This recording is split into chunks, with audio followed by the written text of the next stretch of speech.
So let's stop looking at the color of the weights, okay? It's a weak attempt at getting them back on track, but it's all I've got with these firecrackers. Edna harumphs and drops her weights on the ground, slowly pushing herself up to move to the next station. At 87, she's my oldest client, and also my grumpiest. There is not one exercise she enjoys, not one person she cares to talk to, not one situation that has ever made her crack a smile. She's a hoot. And frankly, I think it's her bad attitude that keeps her so healthy. She's wildly motivated to come in every day, even if it's just to insult us all. If only she did the exercises correctly, she could be one of those success stories we read about every once in a while, like 92-year-old woman starts working out and becomes Olympic gymnast 5 years later. Okay, that's a stretch, but we've all seen those wild stories before. Unfortunately, the only success story I'll probably see with Edna is that she outlives us all, out of spite. Careful with your arm placement, Edna. Control your kickbacks a little more. I don't want you to throw your shoulder out. And I don't want you to throw your neck out carrying that stupid man bun around, but we all have our crosses to bear. I could respond, but instead I chuckle. All I want is Edna to control her movement a little more, which she is. If she has to insult me to get it done, so be it. Okay, ladies, just a few more minutes before our cool down. Give it your last push. I'll give you a push, Edna grumbles, but keeps moving. I just shake my head and grab my phone, still curious about who's texting me. From the indicator at the top of my screen, it looks like I'm about to get my answer. It's Charisse from the pie hole. We had a one-night stand a couple months ago.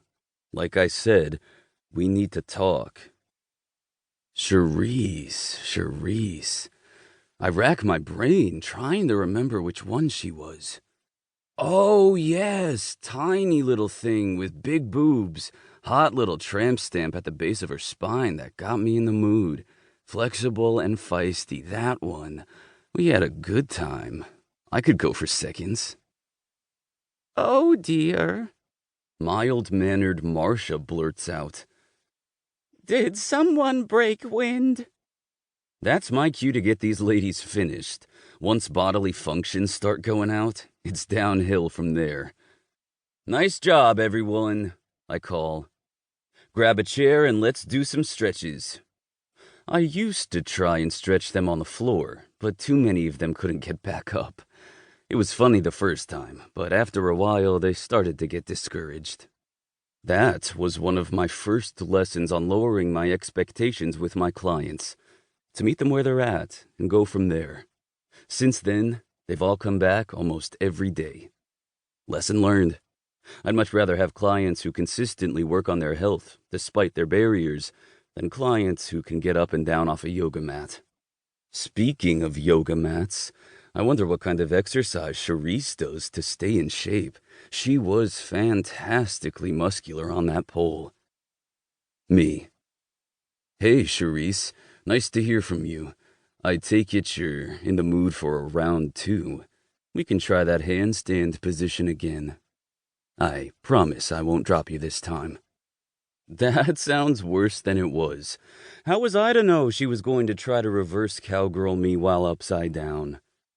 Her reply is almost instantaneous. Charisse. No, you idiot. I said we need to talk. That's not code for another round on me. I gotta give it to her. That answer makes me chuckle. I like a woman who's feisty. Me. Remains to be seen. What would you like to talk about? Charisse. The fact that I'm pregnant, and it's yours. My eyebrows lift to my hairline, and I'm sure my face is ghostly white. Looks like I'm not getting a double dip. I'd have to find my balls first. Pretty sure they just shriveled up and ran away. Chapter 2. Charisse. I get off in 3 hours. Where do you...